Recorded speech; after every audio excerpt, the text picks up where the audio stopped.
What if I told you that your anxiety isn't a mental health disorder? It's a meaning disorder. The racing thoughts, the constant worry, and the feeling that something terrible is about to happen aren't symptoms of a broken brain, but symptoms of a soul that's lost its purpose. Ancient philosophers understood something about anxiety that modern psychology is just beginning to rediscover. Anxiety isn't just about neurotransmitters and cognitive distortions. It's about the fundamental human need for meaning, purpose, and a coherent understanding of your place in the universe. When those are missing, your psyche creates anxiety as a signal that something essential is wrong with how you're living.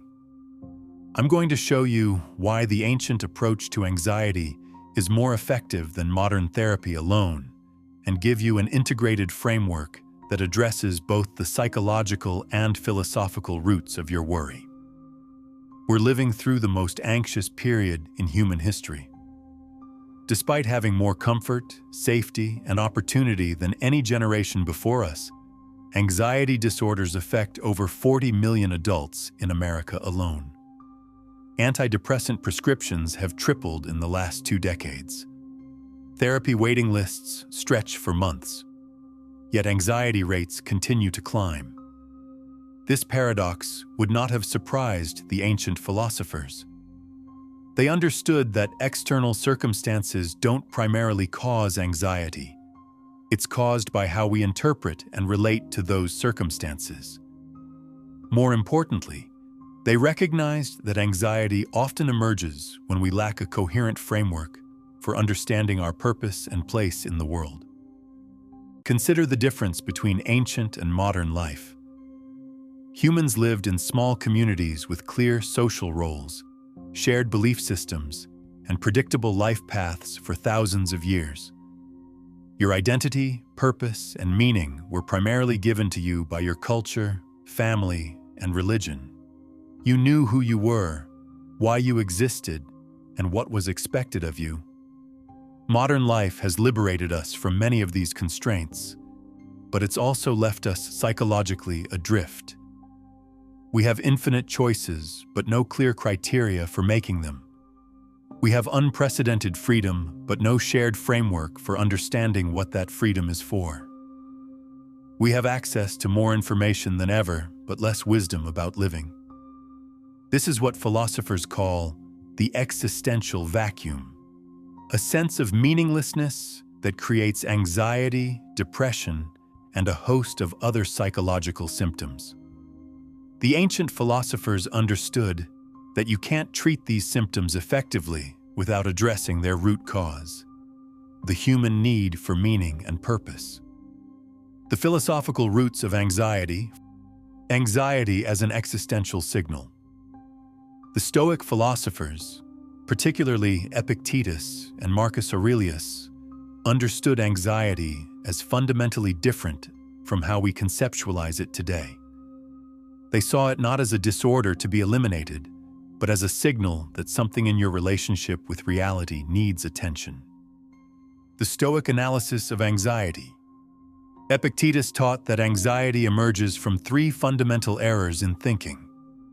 Error 1, confusing what you can and cannot control. Most anxiety comes from trying to control outcomes that are not actually within your power. You worry about whether people will like you, your investments will perform well, your health will hold up, and your children will make good choices. But these outcomes depend on factors beyond your control. The Stoics realized that when you focus your attention and energy on things outside your control, you create a constant psychological tension. You're essentially trying to do the impossible, and your psyche responds with anxiety as a signal that you're fighting against reality. Error 2, catastrophic interpretation of neutral events. Anxiety often involves interpreting neutral or even positive events as threats. You get a text from your boss asking to meet and immediately assume you're in trouble. You feel a minor physical symptom and convince yourself you have a serious illness. You notice your partner seems quiet and decide they must be planning to leave you. The Stoics understood that events are neutral. Our judgments about events create emotional disturbance. Marcus Aurelius writes, "You have power over your mind, not outside events. Realize this, and you will find strength." Error 3. Living according to others' values rather than your own. Much modern anxiety comes from trying to live up to external expectations rather than your authentic values. You worry about career success because society tells you that's important, even if meaningful work matters more to you than status. You stress about your appearance because culture emphasizes physical attractiveness, even if you value character over beauty. When you live according to values that aren't genuinely yours, you create internal conflict that manifests as anxiety. Your authentic self constantly fights against the persona you think you should present to the world. Jung's understanding of anxiety as individuation pressure. Carl Jung offered a different but complementary understanding of anxiety. He saw it as often emerging from what he called individuation pressure, the psyche's attempt to push you toward becoming who you truly are, rather than who you think you should be. The Jungian analysis of anxiety. Persona-self conflict. Jung observed that much anxiety comes from the gap between your persona, the mask you wear to fit into society, and your authentic self. When you spend too much energy maintaining a false identity, your unconscious creates anxiety as a signal that you're living inauthentically. Shadow rejection. When you reject aspects of your personality that you consider unacceptable, those rejected parts don't disappear. They create internal tension that often manifests as anxiety. The perfectionist who can't accept their mistakes, the lovely person who can't acknowledge their anger, and the rational person who denies their emotions, all create anxiety through self-rejection. Unlived life. Jung believed that anxiety often signals the presence of an unlived life, aspects of yourself that you've never developed or expressed. The creative person stuck in a corporate job, the adventurous spirit trapped in routine, and the spiritual seeker focused only on material success may experience anxiety as their authentic self emerges. Frankl's meaning-centered understanding. Viktor Frankl provided perhaps the most direct connection between anxiety and meaning. Through his work with thousands of patients and his own experience in concentration camps, he discovered that anxiety often emerges when people lack a sense of purpose or meaning in their lives. The existential analysis of anxiety. Existential vacuum. Frankl observed that when people lack a compelling reason for living, they often develop what he called existential neurosis, anxiety, depression, and despair that stem not from psychological trauma, but from meaninglessness. Sunday neurosis. He noticed that many people experienced anxiety and depression, specifically on weekends and holidays when they weren't distracted by work or obligations. Without external structure, they confronted the emptiness of their inner lives. Meaning frustration. Frankl believed humans have a fundamental will to meaning, a drive to find purpose and significance in their lives. When this drive is frustrating, it creates psychological symptoms, including anxiety. Philosophical versus psychological approaches. The limitations of purely psychological approaches. Modern psychology has developed powerful tools for treating anxiety: cognitive behavioral therapy, exposure therapy, mindfulness-based interventions, and psychiatric medications. These approaches can be highly effective, but they often address symptoms without touching the deeper existential roots of anxiety.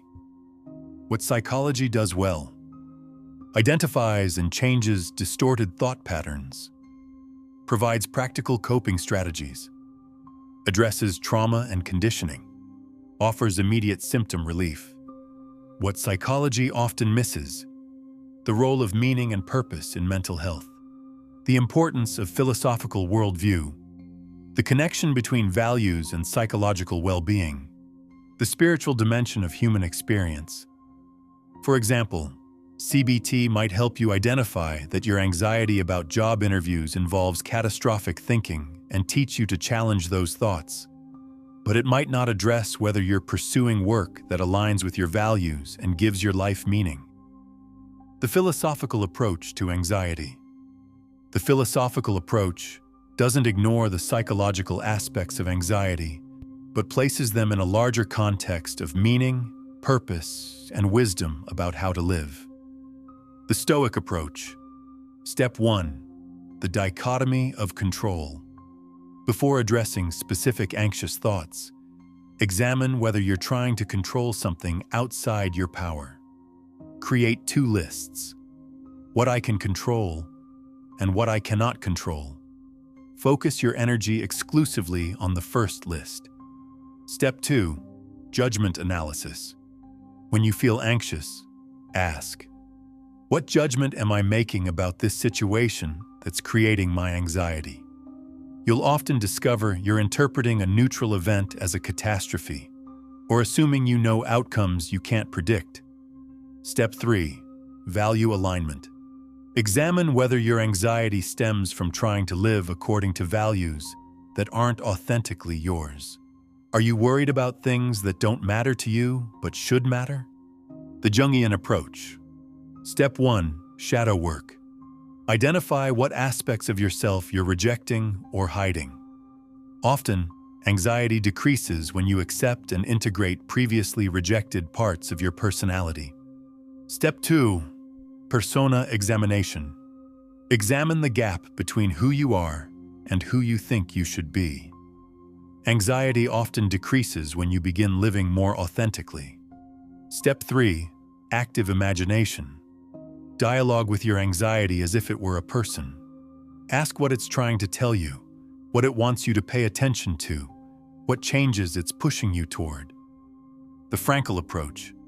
Step 1. Meaning assessment. Examine whether your anxiety might signal a lack of meaning or purpose. Are you living for reasons that genuinely matter to you? Step 2. Value clarification. Identify your core values and assess how well your current life aligns with them. Anxiety often decreases when you begin living more purposefully. Step 3. Service orientation. Look for ways to serve something larger than yourself. Frankl found that people who focused on contributing to others experienced less anxiety about their problems. Integrated treatment strategies. The synthesis approach. The most effective approach to anxiety combines psychological techniques with philosophical wisdom. This integrated approach addresses both the symptoms and the root causes of anxiety. Phase 1. Immediate stabilization, psychological focus. When anxiety is severe, you need immediate relief before you can engage in deeper philosophical work. Techniques: breathing exercises and grounding techniques. Cognitive restructuring for catastrophic thoughts. Behavioral activation to break avoidance patterns. Mindfulness practices create space between you and your thoughts. Goal: reduce anxiety to manageable levels so you can think clearly about deeper issues. Phase 2.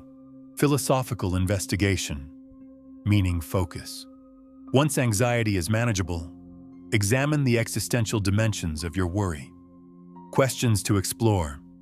What is this anxiety trying to tell me about how I'm living?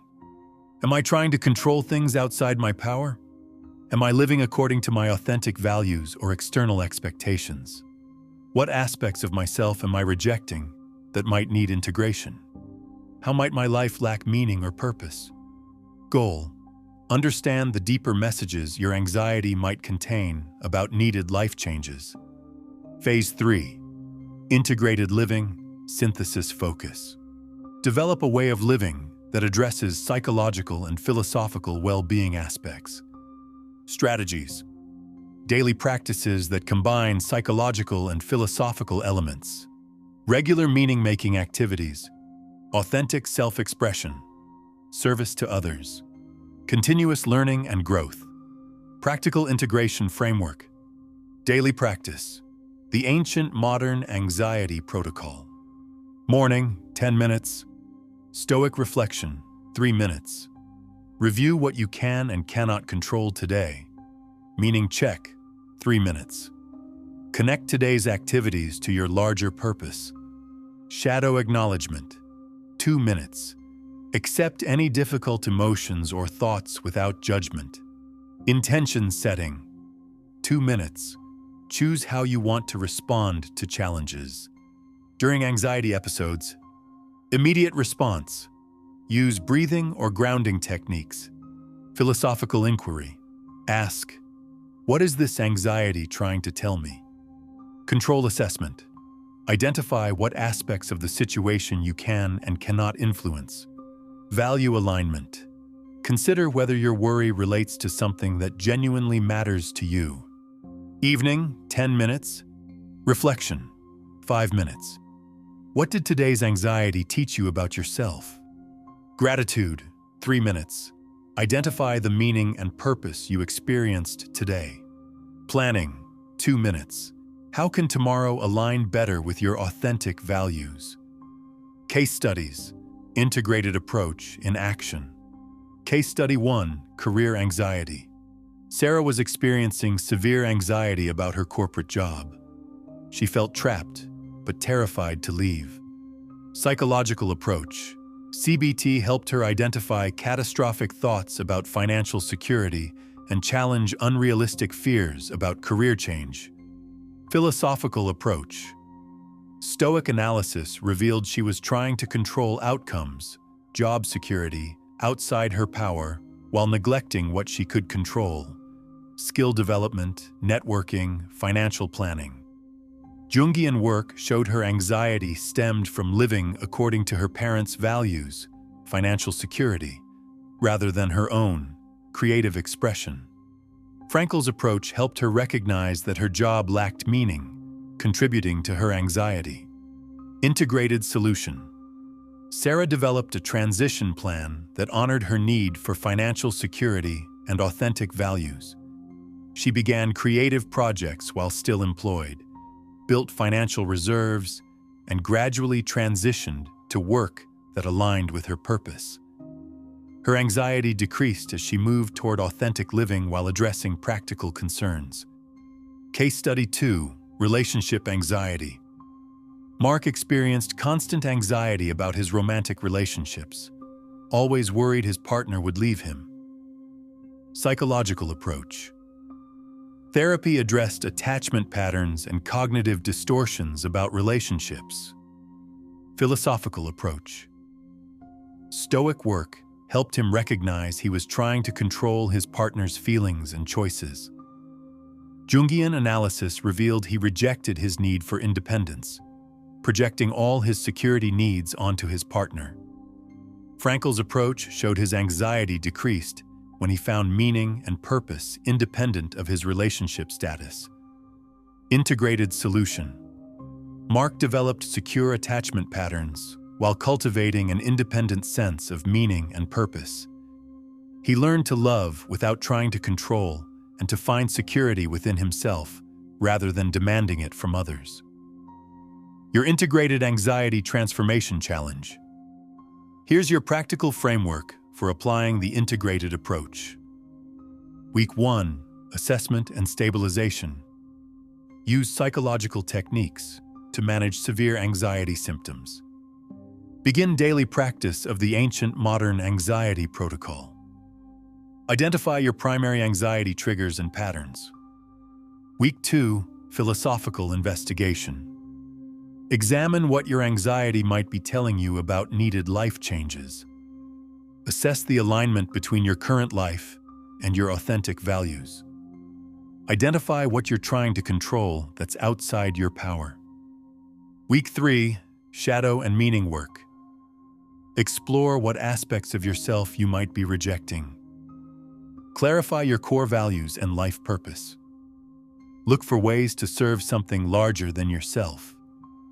Week 4, integration and planning. Develop a sustainable practice that addresses both psychological and philosophical aspects. Create a plan for aligning your life more closely with your authentic values. Build support systems for continued growth. Remember the ancient insight. You are disturbed not by things, but by the views you take of them. Your anxiety isn't just a symptom to be eliminated. It's often a signal that something in your relationship to life needs attention. When you address both the psychological and philosophical roots of anxiety, you don't just feel better, you live better. The goal isn't to eliminate all anxiety. Some anxiety is appropriate and even helpful. The goal is to transform neurotic anxiety, which serves no purpose, into what the philosophers called appropriate concern. Worry that motivates wise action rather than paralyzing fear. If this video helped you understand anxiety as more than a mental health issue, hit that like button and subscribe for more insights that bridge ancient wisdom with modern psychology. Next week, we're exploring how Marcus Aurelius built unshakable mental toughness through voluntary discomfort practices that could revolutionize your resilience. Comment below and tell me, what philosophical insight about anxiety resonated most with you? I read every comment and often feature the most thoughtful responses in future videos. Remember, man is disturbed not by things, but by the views he takes of them. Your anxiety might be trying to tell you something important about how you're living. Are you ready to listen?